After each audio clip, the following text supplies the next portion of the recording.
पूज्य परमहंस श्री रामकृष्ण देव जी, अमृतमय उनकी वाणी। अय उपासक, तुम कभी किसी से वाद विवाद न करो। बहुत अमृतमय वचन है।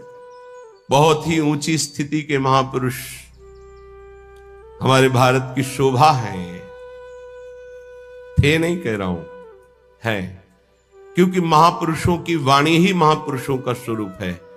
वाणी विराजमान है अर्थात महापुरुष विराजमान है। पूज्य श्री परमहंस शिरोमणि श्री रामकृष्ण देव जी, उपासक, वाद विवाद मत करो। जिस प्रकार तुम अपने इष्ट देव को, अपने धर्म को दृढ़ विश्वास के साथ पकड़े हुए हो और महान मानते हो, ऐसे ही कोई दूसरे धर्म का उपासक अपने इष्ट देव को और अपने धर्म को महान मानता है। इसलिए तुम अपने धर्म को महान करके दूसरे को नीचा दिखाने वाला वाद विवाद मत करो। कितना सुलझा हुआ स्वरूप महापुरुषों का। केवल वाद विवाद से तुम अपने धर्म और इष्ट देव को खो दोगे। दूसरे धर्म की निंदा करके, दूसरे के इष्ट देव की अवहेलना करके तुम अपने इष्ट देव और धर्म को खो दोगे, क्योंकि परमात्मा एक है और वही सब धर्मों का धर्म गुरु है, वही सब धर्मों का इष्ट है। परमहंस शिरोमणि श्री रामकृष्ण देव जी के वचन। किसी की निंदा अवहेलना नहीं करनी। एक बार एक महात्मा किसी नगर में से होकर जा रहे थे। संयोगवशात एक दुष्ट आदमी सामने से आया और वो क्रोधित होकर पीटने लगा। बहुत मारा महात्मा को, मूर्छित हो गए महात्मा, इतना मारा। बहुत दुष्ट स्वभाव के भी होते। वो जमीन पर गिर गए। मारने वाला चला गया। कुछ श्रद्धालु आए, उनकी बड़ी सेवा की। जब होश में आए तब पूछा, महात्मा जी किसने मारा आपको? बोले, जिसने सेवा की उसी ने मारा है। जिसने सेवा की? वो कहा, महाराज आप तो मूर्छित थे, हम लोगों ने तो सेवा की है। बोले, बस जिसने सेवा की उसी ने मारा, दूसरा नहीं मार सकता। महात्मा जी ने कहा, जिसने मुझे पीटा वही सेवा कर रहा है, जो सेवा कर रहे हैं इन्होंने ही पीटा है। वो तो बड़े घबरा गए कि महात्मा पागल है क्या। तब उनके शिष्य ने जब सुना तो वो आए वहां दौड़कर। लोगों ने कहा, आपके गुरुजी पागल है क्या? तो बोले, नहीं, आप नहीं समझ पा रहे। जिस परमात्मा ने वो रूप रख करके पीटा, उसी परमात्मा ने आप लोगों को प्रेरित करके आप लोगों के रूप में सेवा की। हमारे गुरुदेव का मतलब ये है। भाव ये, आपके साथ जो निंदा अपमान तिरस्कार कर रहा है वो आपका आराध्य देव दूसरा नहीं है, वही आराध्य देव है। तुम्हारे किसी कर्म का मार्जन कर रहा है, ध्यान रखना। अब आगे बिल्कुल सुलझी हुई एक एक बात है। सच है कि उस दुष्ट में भी परमात्मा है। सच है कि व्याघ्र में भी परमात्मा है। पर हम महात्मा को तो गले लगा सकते हैं, लेकिन व्याघ्र को, सिंह को गले नहीं लगा सकते। ऐसे ही हम मानते हैं कि दुष्ट में परमात्मा है, पर दुष्ट पुरुष में विद्यमान परमात्मा को केवल भाव द्वारा प्रणाम करके उससे संभाषण और संग कदापि उचित नहीं है। जैसे सर्प में भी परमात्मा है, सिंह में भी परमात्मा है, तो उसे गले नहीं लगा लेंगे। एक एक चेष्टा, एक एक वचन अमृत है। अगर ये धारण कर लोगे तो आपका भजन बचेगा और पचेगा और बढ़ेगा। एक किसान खेत में दिन भर पानी भरता रहा। जब सायंकाल हुआ तो उसमें पानी एक चुल्लू भी नहीं टिका।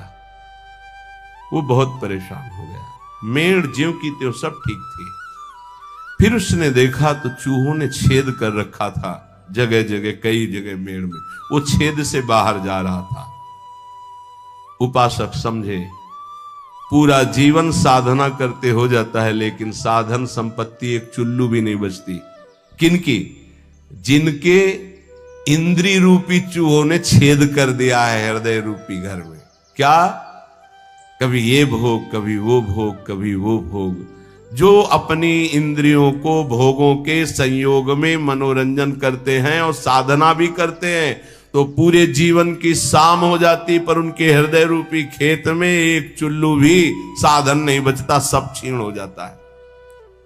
रामकृष्ण देव परमहंस जी कह रहे हैं, जब उपासक इंद्रियों के बिलों को बंद कर देता है, फिर कीर्ति की इच्छा उसके अंदर जागृत होती है, तो ये मेड़ टूट जाना होता है। अगर मेड़ टूट गई तो भी बड़ी जल्दी धारा बाहर निकल जाएगी खेत से जल की। कीर्ति की चाह उत्पन्न होती कि मेरा यश हो जाए, गई जीवन की भजन संपत्ति कीर्ति की चाह में गई। कीर्ति भजन को छीण कर देती है। यदि आपके अंदर चाह नहीं हो, इष्ट के द्वारा कीर्ति होती, जैसे सेवक जी महाराज कह रहे हैं, जय जय श्री हरिवंश नाम गुण गाई है, उसके लिए कहा कि बिस्तरे सब जग विमल कीरति साधु संगति। विमल कीरति वो उसके भजन का नाश करने वाली नहीं होगी, क्योंकि इष्ट के द्वारा होती है। कीर्ति की चाह मानो उस किसान की मेड़ टूट जाना है, अर्थात उस साधक का बांध टूट जाना है साधना का। अब उसके आगे उपाधियां लगनी शुरू हो जाती है। ये बड़ा उपद्रव है उपाधियां, सरकार, भगवान, अवतार, न जाने क्या क्या। ये बिल्कुल नहीं स्वीकार करना चाहिए, बिल्कुल स्वीकार नहीं। सरक जाओगे सरकार कहलाने से। बहुत माया विचित्र है, बहुत विचित्र, बहुत सावधान। ये महापुरुषों की बातें हैं। अब साधक की जहां कीर्ति रूपी मेड़ टूटी, बंधी, घाव हो गया, वहां से ये बालू का बांध है। ईश्वर की जितनी आराधना चिंतन सब गया, वो अपनी कीर्ति का स्मरण करके वो भूलना शुरू हो गया। प्रभु का अहंकार जो मिटाना था वो फिर बढ़कर वैसे ही तैयार हो गया। इसीलिए जन्म भर उपासक को सावधान रहना चाहिए, ना इंद्रियों की विलासता और ना कीर्ति और ना किसी तरह की सिद्धि की वृत्ति। सिद्धि भी बहुत बाधक होती है, भगवत प्राप्ति में बहुत बाधक। मन की बात जान, दुनिया का सब एक से एक अलग अलग क्षेत्र सामने खड़ा, एकाग्र दृष्टि से देख के संकल्प कर हिल नहीं सकता एक कदम। जैसा चाहे जितना हो उसकी आज्ञा का पालन करेगा ही करेगा। ऐसी बहुत सी, वे तो गुरुजनों की कृपा से इन खाइयों को लांघा जाता है। बिल्कुल दैन्य, बिल्कुल दैन्य। भरी सभा में नीच पुरुष द्वारा पिट जाने पर भी किसी भी तरह का कोई भी भागवतिक प्रभाव न प्रकट करना, साधारण आदमी की तरह शांत एकदम, ये असाधारण क्षमता होती है। क्यों सह जाए सामने वाला जब इतना कर रहा, भगवान ने हमको तेज दिया, बल दिया है, क्यों सह जाए। बोले एक भाई अपने मुखौटे को लगाकर सिंह का और अपने घर में गया तो घर वाले एकदम भयभीत हो गए, लेकिन उसकी बहन ने उसको मुखौटा लगाते हुए देखा था। वो नजदीक गई और मुखौटे में थप्पड़ चल और उतार के रख दिया। रामकृष्ण परमहंस देव जी के समझे ये कोई निज जन, निज संबंधी देख पाएगा कि इन मुखौटों में और कोई नहीं, मेरा प्रिय है, प्रीतम है, दूसरा कोई नहीं। ये जो गाली दे रहा है, जो अपमान कर रहा है, जो पीट रहा है, वो मेरा प्रीतम है जिसकी मैंने आराधना की है। वो किस लिए पीट रहा है? जैसे कुम्हार अपनी मटकी को पीट के देखता है, ठीक है, खरी है, कहीं से फूटी नहीं है, मजबूत है, इतना वार सह सकती है, तैयार रहो। भगवान ऐसा लीला करते हैं, पक्का अपनी मटकी को बजवाते हैं, बड़े जोर से बजाते हैं। जैसे कुंभकार बाजार में मटकी रखता है, सिक्के से बजाता है, हाथ से बजा के दिखाता है, फिर कहता है इतने रुपए की है। ऐसे भगवान अपने भक्त को विश्व में दिखाते हैं, देखो कितना सहनशील है। मुखौटा कोई भी हो सकता है, ध्यान रखना, मुखौटा कोई भी हो सकता है, पहचानना आपको है। घर वाले भयभीत हो गए, लेकिन बहन भयभीत नहीं हुई, क्योंकि उसने देखा मेरा भाई मुखौटा लगा रहा सिंह का। ऐसे ही संबंधी जो भगवत संबंध, दास्य, सख्य, वात्सल्य, कांता, सहचरी, वो जान रहा है कि मेरा प्रीतम ये मुखौटा लगा के बदल के आया है और मुझे गाली दे रहा, मेरा अपमान कर रहा है। नहीं, मैं डरने वाला नहीं, मैं समझ गया मेरा प्रीतम, कोई भी भय उसे स्पर्श नहीं कर सकता। एक दिन एक सरकारी आदमी पिस्तौल रखता था और बहुत विलंब से आया। पत्नी ने कहा, तुम इतना विलंब से क्यों आए? रोज तो इतने समय आ जाते थे, इंतजार करते हो इतना समय। उसका समय हो जाता है। कैसे हो जाता है? बोले ऐसे हो जाता है। पिस्तौल निकाली, गोली भरी और उसकी कनपट्टी में लगाई। तो ये सब दूसरों को धमकियां दिया करो। बोले असली गोली है, पिस्तौल है, तुझे भय नहीं लग रहा? बोले बिल्कुल पाई भर नहीं लग रहा। क्यों नहीं लग रहा? तुम मेरे प्रीतम हो, ऐसा कर ही नहीं सकते। ऐसे ही भक्त, वो संपूर्ण चर जगत में अपने प्रीतम को सर्वान वस्तुतया निरीक्ष परम स्वाराध्य बुद्धिर्मम, वो भयभीत नहीं होता। शरीर को पूरा होना है तो उसी क्षण होना है, जैसे होना है, जिस विधान से होना है, मेरे प्रीतम उसी विधान का प्रयोग करेंगे, पर होंगे मेरे प्रीतम। सर्वस्व हरण करने वालों में मैं मृत्यु हूं, भगवान श्री कृष्ण कहते हैं। अब हमारे पास और कौन रह गया? मृत्यु रूप में भी तो प्रीतम ही आएंगे, और कौन आएगा? इसलिए जो सर्वत्र मुखौटे से हट करके दर्शन करता है, ये मुखौटे किनके हैं? बनावटी हैं। इनमें जो है वो है कौन? मेरा प्यारा, सर्वान वस्तुतया। क्रूरापि पापिनो, जो क्रूर हैं, पापी हैं, वो मुखौटा केवल ऐसा है, अंदर उनके परमात्मा बैठा है। हमें मुखौटा नहीं देखना, हमें अंदर। रामकृष्ण परमहंस देव जी की वाणी, वो कह रहे हैं उस उपासक को कभी भय नहीं होता, कभी घबराहट नहीं होती, कभी डर नहीं होता, कभी अशांति नहीं होती, कभी दुख नहीं होता, जो सर्वत्र मुखौटे से अलग देखता है। इन मुखौटे से अंदर एकमात्र परमात्मा, कोई स्त्री का मुखौटा, कोई पुरुष का, कोई महात्मा का, कोई दुरात्मा का, कोई मूर्ख का, कोई विद्वान का, पर है अंदर एक ही परम तत्व। पानी और बुलबुला कोई अलग चीज नहीं है। बुलबुला पानी में ही उठता है, पानी में ही तैरता है और पानी में ही फूट कर पानी बन जाता है।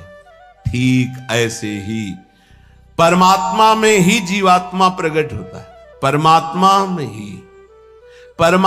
में ही रहता है और परमात्मा में ही लीन हो जाता है। जीवात्मा कोई अलग चीज नहीं। जैसे पानी का बुलबुला पानी से ही प्रकट हुआ, पानी में ही रहता है, पानी में ही फूटकर पानी बन जाता है, ऐसे ही कोई स्वतंत्र नहीं है, उसी परमात्मा में विराजमान। अगर इतना जान लो तो तुम परमात्मा स्वरूप ही हो, ये परमहंस जी कह रहे हैं। देखो, रेलगाड़ी का इंजन वेग के साथ चलकर ठिकाने पर अकेला नहीं पहुंचता है, बल्कि लाखों लोगों को पहुंचाने की सामर्थ्य रखता है। जोड़ते जाओ, बैठते जाओ, इंजन में बड़ी पावर है।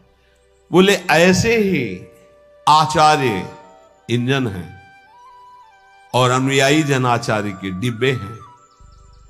कितने जन बैठ करके परम पद में, निकुंज में पहुंचते हैं। कभी भी ये नहीं सोचना चाहिए कि इतने लोगों का उद्धार कैसे हो जाएगा, इतने लोगों का कल्याण कैसे हो जाएगा। बहुत लोग जुड़े, कैसे कल्याण?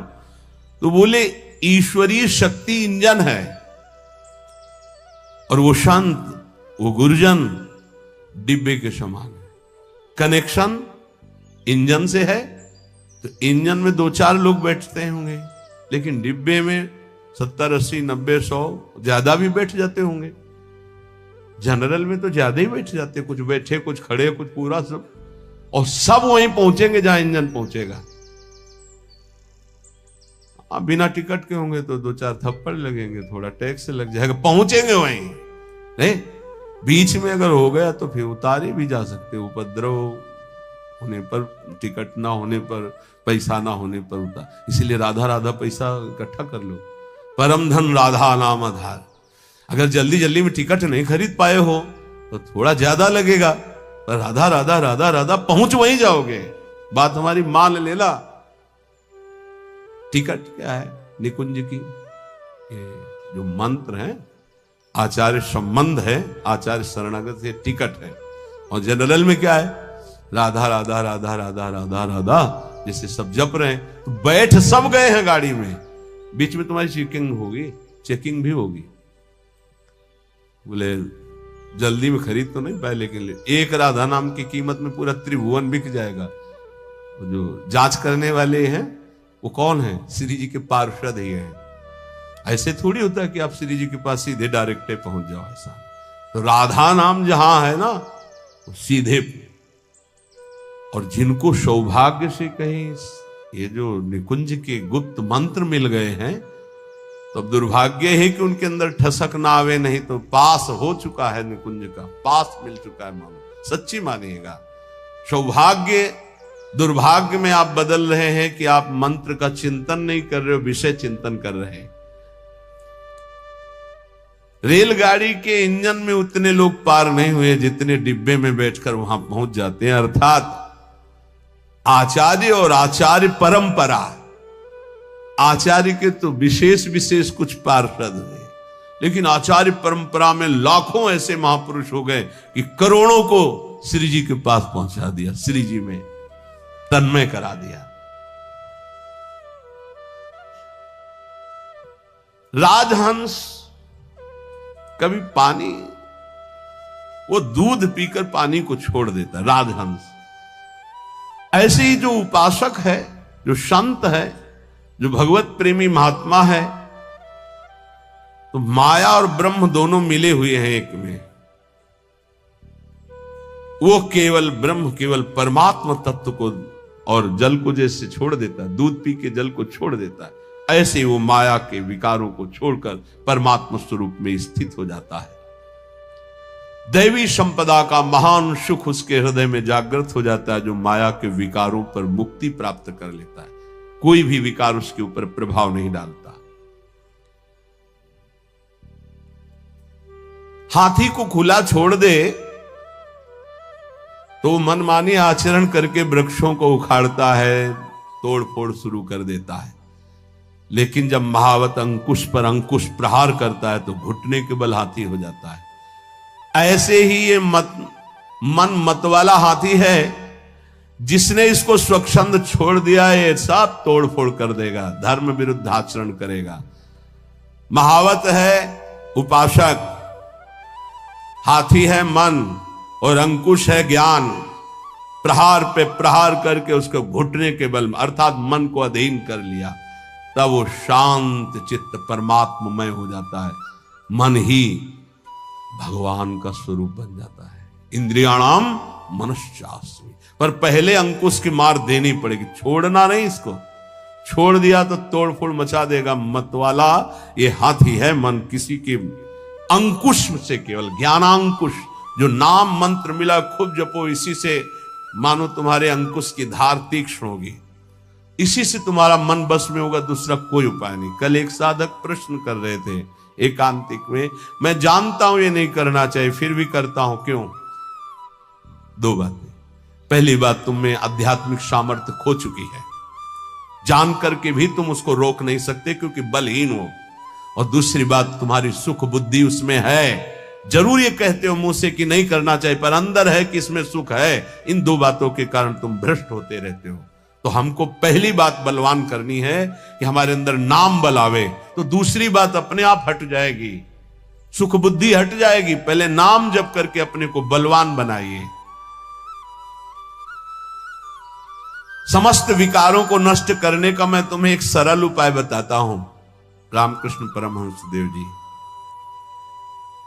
तालियां बजाकर जब नाम कीर्तन जोर जोर से किया जाता है तो जैसे वृक्षों में बैठे हुए पक्षी उड़ जाते हैं, ऐसे हृदय के काम क्रोध आदि नष्ट हो जाते हैं।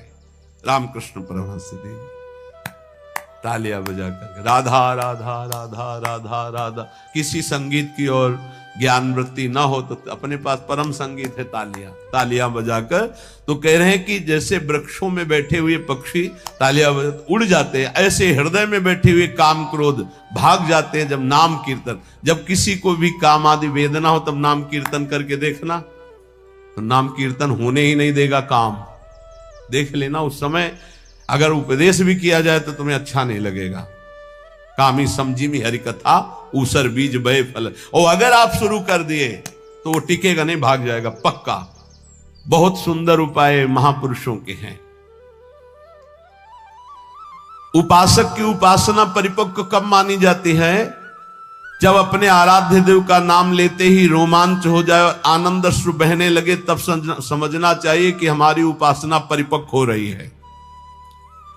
उपास्य देव का नाम लेते ही आंखों में जल आने लगे, अब उसकी उपासना रंग ला रही है। राधा कहते आंसू भर जाएं। एक लकड़हारा जंगल की लकड़ी बेच बेचकर बड़े कष्ट पूर्वक अपना जीवन यापन कर रहा था। अकस्मात उस मार्ग से एक सन्यासी जी आ रहे थे। उन्होंने लकड़हारे के दुख को देखकर कहा, बेटा जंगल में तुम सूखी लकड़ियां बिन रहे हो, इसके आगे बहुत कुछ है, आगे बढ़ो और कुछ तुम्हें प्राप्त हो जाएगा, मैं देख रहा हूं। वो आगे बढ़ा, सूखी लकड़ियां छोड़कर। ध्यान देना, महापुरुषों के उदाहरण साधारण नहीं होते, बात साधारण दिखाई दे रही। जब काफी आगे बढ़ा तो उससे चंदन की खुशबू आई, तो चंदन के वृक्ष मिले। सूखी लकड़ी छोड़कर उसने चंदन की लकड़ी काटी और बाजार में बेचा, अच्छा पैसा आया। फिर शब्द उसके कान में गूंजा कि बेटा और आगे बढ़ो। तो उसने सोचा और आगे अब क्या मिलेगा, तो आगे बढ़ा। क्योंकि उस संत के वचन सत्य सच्चिदानंद से युक्त थे, तो जंगल में उसे एक खान मिली तांबे की। अब तो तांबा बेच करके बहुत, फिर आवाज सुनाई दी और आगे बढ़ो, तो और आगे बढ़ा तो उसे चांदी की खान मिल गई। अब तो बहुत बड़ा धनी हो गया। फिर आवाज आई और आगे बढ़ो, तो आगे बढ़ा तो स्वर्ण की खान मिल गई। बोला आप तो बस यही पूर्णता हो, स्वर्ण ही स्वर्ण। फिर आवाज आई और आगे बढ़ो, तो उसे हीरे की खान मिल गई। अब एक हीरा जीवन भर लकड़ी बेचने वाला लकड़ी बेचता तो उसकी बराबरी नहीं, ऐसे हीरे की खान मिल गई। भावार्थ और अंदर उसका रहस्यार्थ, ये मानो भोगों में फंसा हो गया। आगे बढ़, आगे बढ़। जैसे जैसे वह अध्यात्म की तरफ बढ़ता है, नाना प्रकार के दिव्य सुख, और आगे बढ़ सिद्धियों के सुख, और आगे बढ़ भावात्मक सुख, शांत सुख, दास्य सुख, वात्सल्य सुख, कांता सुख, सहचर्य, अपूर्ण महामाधुर्य रस में स्थित। हमें जब तक भूमा सुख न मिल जाए तब तक रुकना नहीं, आगे बढ़ते रहना है। अल्प सुखों का भोक्ता भूमा सुख का अधिकारी नहीं होता। यदि संत की बात मानकर लकड़ी बेचना काम बंद न करता तो आगे नहीं बढ़ पाता। आवाज आती रही आगे बढ़, तो फिर चंदन, फिर आगे बढ़ा तांबा, फिर आगे बढ़ा चांदी, फिर सोना, फिर हीरा, अर्थात एक से एक दिव्यताएं, आप ज्ञान की सुंदर भूमिकाएं, भक्ति की सुंदर दिव्य भूमिकाएं, इनको क्रॉस करते थे। अल्प सुख साधना का मिले उसी में तृप्त हो गया, वो महान सुख को नहीं प्राप्त कर सकता। श्री रामकृष्ण परमहंस जी कहते हैं, लकड़हारे की तरह छोटी सी साधना के सुख को पाकर तृप्ति का अनुभव मत करो। ज्ञान का समुद्र लहरा रहा है आध्यात्मिक क्षेत्र में, और उस ज्ञान के परम धनी बनकर स्वयं भगवत स्वरूप हो जाओगे। देखो, एक छोटे पौधे की रक्षा उसके चारों ओर घेरा बना करके की जाती है, नहीं तो बकरी चर जाएगी। और वही पौधा जब बड़ा हो जाता है, वृक्ष रूप हो जाता है, तो सैकड़ों बकरियों का पेट भर जाएगा, उसकी छाया में रहेंगे, उसका कुछ नहीं बिगड़ेगा। ऐसे ही जब भक्ति का छोटा अंकुर निकले तो कुसंग रूपी बुरी संगति रूपी बकरी से बचना। बकरी का चरा हुआ छोटा पौधा किनगा बहुत ही मुश्किल देता है, क्योंकि डंठल भर रह जाता है, वैसे चुन लेती है। अर्थात यदि बुरी संगति हो जाए नए भगत को, तो पूरी भक्ति को ही वो नाश कर देगा, पूरा का पूरा नाश कर देगा। वो आप देख लो, आंखों के सामने दिखाई देता है। जब तुम्हारे हृदय में भक्ति, तो साधु संगत रूपी बाढ़ के अंतर्गत रहना। साधु संगत करे अनुदिन राति, अर्थात संतों के वचनों में केवल रहना, बस दूसरे की बातें मत सुनना, नहीं तो वो बकरी है, चर जाएंगी, किनगा भी नहीं निकलेगा दोबारा भक्ति का। ऐसे कितने उदाहरण जीवन में देखे हैं कि बड़े भाव से चलना चाहते थे लेकिन भारी कुसंग हो गया, नष्ट हो गए, भारी कुसंग। जब वही भक्ति वृक्ष रूप हो जाएगी तो हजारों लोग नीचे आनंदित होकर विश्राम करेंगे, कुछ फर्क नहीं पड़ता, फिर निंदकों का कोई प्रभाव नहीं पड़ता। पर पहले भक्ति को वृक्ष रूप बढ़ने दो। ये कुवासना में लिप्त भोगी पुरुष, संसारी पुरुषों का संग जहर है। अगर इनका संग हुआ तो भक्ति का पौधा नष्ट हो जाएगा, ध्यान रखना। ये दुर्जन भेजे जाएंगे तुम्हारे पास, दुर्जन जो भक्ति को नष्ट करने वाले हैं, पर तुम इनका संग मत करना तो तुम्हारी भक्ति वृक्ष रूप हो जाएगी। बहुत जोर से प्रभाव पड़ता है दुर्जनों का। भगवान का भरोसा और विघ्न अपने आप नष्ट हो जाते हैं, पर बड़े भयानक प्रलोभन, बड़े भयावह दृश्य संसार के ऐसे उपस्थित होते। तो कह रहे कि ये तुम्हारे पास भेजे जाएंगे, भगवान से प्रेरित होकर भेजे जाएंगे, वो भेजेंगे। अब क्या भूमिका है, अब क्या भूमिका है? देखो, पत्थर चाहे सैकड़ों वर्ष पानी में पड़ा रहे, पर उसमें अग्नि उत्पादक शक्ति नष्ट नहीं होती। घर्षण करोगे पत्थर को तो अग्नि प्रकट कर देगा। ऐसे ही भक्त जब अपने हृदय में भगवत चिंतन की रगड़ करता है तो अनंत जन्मों से हम विषय रूपी पानी में पड़े रहे, लेकिन हमारे अंदर दिव्य शक्ति है, हम उसे जागृत कर सकते हैं। रामकृष्ण परमहंस जी कह रहे हैं, तुम जितना नाम स्मरण करोगे तो तुम्हारे हृदय में घर्षण शक्ति से एक आध्यात्मिक बल प्रकट होगा। जैसे कई बार सत्संग में कहा, अगर ध्यान दिया हो, दो लकड़ियों के घर्षण से जैसे अग्नि प्रकट हो जाती है, ऐसे ही जवान और नाम के घर्षण से आध्यात्मिक शक्ति पर प्रकट होती है। राधा राधा राधा राधा राधा। जैसे सैकड़ों वर्ष पत्थर जल में पड़ा रहे तो इसका मतलब नहीं कि उसके घर्षण से चिंगारी नहीं होगी। ऐसे ही सैकड़ों जन्मों से मैं विषयों में पड़ा रहा हूं, इसका मतलब यह नहीं कि मेरे अंदर आध्यात्मिक शक्ति उत्पन्न करने की सामर्थ्य नहीं रह गई। मैं भगवान का अंश हूं। आज जागूंगा तो आज मैं परमात्मा प्राप्त हो जाऊंगा।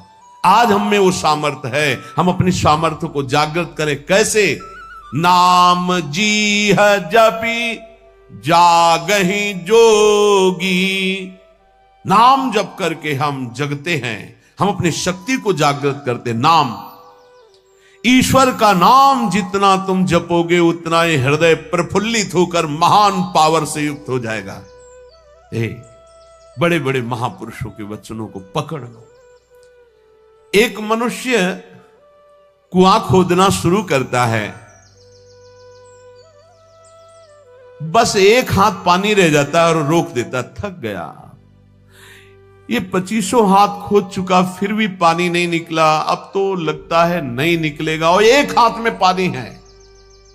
ऐसे ही साधक कभी कभी धोखा खा जाता है। बस भगवत प्राप्ति होने वाली है, उसको लगता है पूरा जीवन हो गया, अभी तक कोई अनुभव नहीं हुआ। अरे थोड़ा एक हाथ और खोद, स्रोत निकलने वाला है। रामकृष्ण परमहंस जी कह रहे, पर वो नादान, एक हाथ में पानी निकलने वाला था, छोड़ दिया।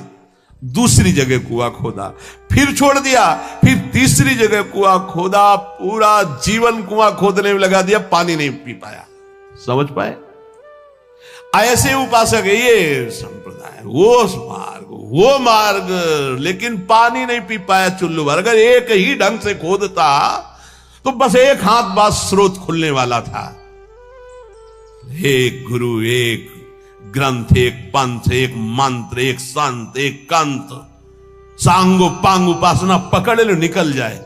हमने देखा कि जो इधर उधर भटकने वाले वो जीवन भर भटकते रहते हैं, क्योंकि तलवार की धार पर चलने के लिए जो हिम्मत चाहिए वो गुरु बदलने से नहीं आती, वो चलने से आती है। ये जो बदलुआ लोग होते हैं ना, बदलते ही रहते हैं। व्यभिचारी की वृत्ति पातिव्रत धर्म से कभी एक नहीं होती, ध्यान रखना। होटलों को खाने वाला कभी एक रसोई में भरपेट जीवन भर नहीं खा सकता, उसको चाट लग गई है। ऐसे ही जो व्यभिचार प्रवृत्ति भक्ति में है, आज यहां कल वहां, परमहंस जी कह रहे 25 हाथ कुआं खोदा, छोड़ दिया कि यहां पानी नहीं हो, एक हाथ बाद पानी निकलने वाला था, फिर दूसरी जगह खोदा, फिर छोड़ दिया, फिर तीसरी जगह खोदा, जीवन हो गया, कुआं खोदते पानी नहीं मिला। अगर एक में ही उतनी मेहनत और कर देता तो करना ही नहीं पड़ती, एक हाथ बाद स्रोत था। जिस नाम, जिस मंत्र, जिस गुरुदेव का आश्रय लो, प्रेम भाव वाली परिवर्तन की बात अलग है कि हम प्रेम मार्ग में आगे बढ़ते चले जा रहे हैं, दास से शांत, सख्य, वात्सल्य, वो बात अलग है। लेकिन ऐसे भाव रखकर कि इससे तो काम नहीं बना, अगला खोदते हैं कुआं, फिर वहां भी काम नहीं बनेगा, ऐसे भटकते रहोगे। बहुत महापुरुषों के वचनों को बहुत समझना चाहिए। ईश्वर पूर्ण है, निर्भर रहने से उसका अनुभव होता है। क्या साधना बताई? निर्भर रहना, निर्भर प्रेम मगन हनुमान। निर्भरता दो प्रकार की, एक बताई बंदर के बच्चे की, एक बताई बिल्ली के बच्चे की। जैसे बंदरिया को जब छलांग लगानी होती तो ऐसे बच्चे को करती, 1 सेकंड में बच्चा समझ जाता है, कस के बाल पकड़ लेता है, और छलांग मारी निकल। अगर बच्चा छोड़े तो खुद गिरे, पकड़ना बच्चे को होगा। और एक होती है बिल्ली की निर्भरता। अब बिल्ली उसी दाढ़ से पकड़ के ले जाएगी जिससे चूहा पकड़ती है। एक बार बिल्ली चूहा को पकड़ ले तो जीवन से हाथ धो देगा, उसी मुंह में अपने बच्चे को दबाती है और दूसरी जगह ले जाती है। बिल्ली का ही काम है, बच्चा तो ऐसे पूरे म्याऊं कोई मतलब नहीं, जहां मन आवे तहां ले जाओ। ये है पूर्ण निर्भरता। तो प्राय जो अहम प्रधान, साधना प्रधान होते हैं, बंदर बच्चा होते हैं। इशारा दिया गुरुदेव ने, मारो छलांग, मार पाओ, गिर जाओ। लेकिन जो ऐसे होते हैं ना म्याऊं वाले बच्चा, कै बच्चा के पेट और घट करे विनाशन, वो इशारा नहीं देते, वो गोदी में बैठाते कि ये भैया इशारा भी दो तो ये छलांग मारने वाला नहीं, हम ही को लेके छलांग मारना है। ऐसा बहुत सुखद रहता है, ये निर्भरता। तो बोले ईश्वर पूर्ण निर्भरता से प्राप्त होता है। निर्भर प्रेम मगन हनुमाना। निर्भर शब्द का मतलब पूर्ण रूप से अपने आराध्य देव पर ही आश्रित रहना। जिसका एक बार ये निर्भर भाव हो जाता है, उसकी पूर्ण संभाल उसका इष्ट करने लगता है। ए पूरी मस्ती, पूर्ण संभाल उसकी इष्ट करता है। कर तुम, अकर तुम, अन्यथा कर तुम। बिल्कुल बिल्ली के बच्चा बन के रहो, म्याऊं बोल रहा है, आगे कुछ ज्यादा चतुरता करोगे ना तो उनकी कृपा का तुम अनुभव नहीं कर पाओगे। अगर बिल्कुल ऐसे जो प्यारो करे, निर्भर प्रेम मगन हनुमान। बात समझो, निर्भरता, पूर्ण भरोसा। पर यह बहुत कठिन है, अहंकार देवता निर्भर नहीं होने देते। ईश्वर पूर्ण निर्भय रहने वाले को ही अनुभव में आता है। निर्भर, आवश्यकता के पहले व्यवस्था, यह निर्भरता प्रभु के चरणारविंद की। बहुतों ने नाम सुना है अमृत का, लेकिन देखा किसने है? ऐसे ही बहुतों ने ईश्वर का उपदेश शुरू कर दिया है, लेकिन अनुभव किया है क्या? परमहंस गुरुदेव बोल रहे हैं, ये धर्म उपदेशकों में कितनों ने धर्म ग्रंथ पढ़कर उपदेश देना शुरू किया, लेकिन देखा ईश्वर को? बहुतों ने अमृत का नाम सुना है, अमृत की चर्चा की, लेकिन अमृत देखा है क्या? नहीं। ऐसे ही बहुतों ने धर्म उपदेश शुरू कर दिया, क्या धर्म उपदेश करने वाले उस ईश्वर को देखा है? अब वो तो परमहंस जी वो बोल रहे हैं, बहुतों ने उपदेश दिया लेकिन चखा है। और जिसने चखा है फिर जो बोला है, तो बिना किसी प्रयास के स्वाद सबके हृदय में पहुंच जाएगा। ऐसा यह अध्यात्म का अमृत है। अमृत चख करके फिर जो बोला, दो बातें बताई। अमृत सुना सबने, देखा किसी ने, और पढ़ के उस अमृत का उपदेश देना अधूरा, क्योंकि देखा नहीं।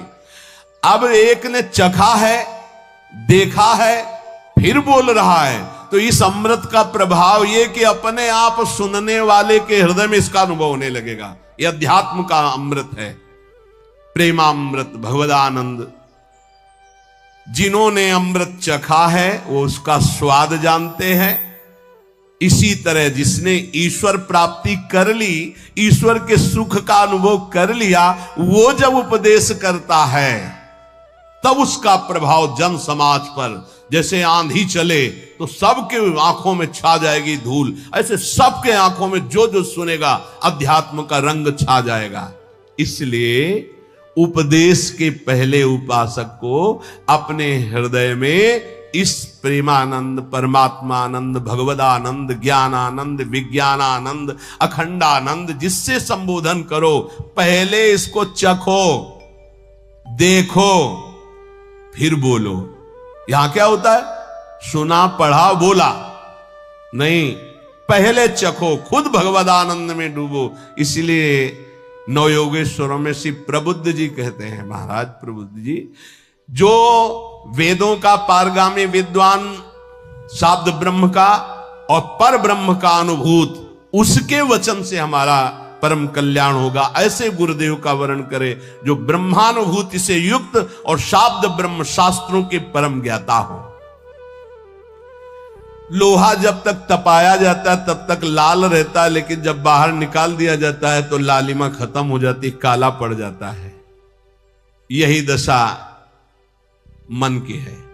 जब सत्संग में होता है तो इसको लगता है कि अब सब ठीक हो गया, और जहां सत्संग से बाहर हुआ तो फिर काला पड़ गया, वही गंदी बातें, वही गंदा चिंतन। देखो इतनी देर से बैठे हो, किसका चिंतन खराब हुआ? धार्मिक विचार, सद्गुण, सद्भावना ये सत्संग में अपने आप प्रकट होती। जैसे लोहे को आग में डाल दो तो लोहे का गुण आग खत्म और आग का गुण लोहे में होगा, लोहा लाल हो जाएगा। ऐसे ही जब हम सत्संग में बैठते हैं तो सत्संग का प्रभाव पड़ता है। लेकिन अगर उसका मनन नहीं करते, आचरण में नहीं उतारते, तो बाहर निकलते ही काला हो जाएगा। लोहे को बाहर निकाल के रखो, लालिमा खत्म, काला हो जाएगा, पपड़ी पड़ जाएगी। ऐसे ही जब हम सत्संग सुनकर आचरण में नहीं उतारते, नाम जप नहीं करते, धर्माचरण नहीं करते, तो सत्संग में तो सद्भाव आते हैं, लेकिन बाहर होते फिर वही कालिमा, वही दुर्वासनाएं, वही। तो लगता है यार सत्संग से कोई लाभ नहीं हुआ। सत्संग से वर्तमान में जो लाभ हुआ है, इसको आगे बढ़ाने के लिए आपको सत्संग की बात माननी होगी, महापुरुषों की बातों के अनुसार चलना होगा। खूब निरंतर नाम जप करो और मनन करो सत्संग का। साधन को हरि भजन है, कै सत्संग सहाय। शेष चर्चा आगे। श्री राधा वल्लभ लाल।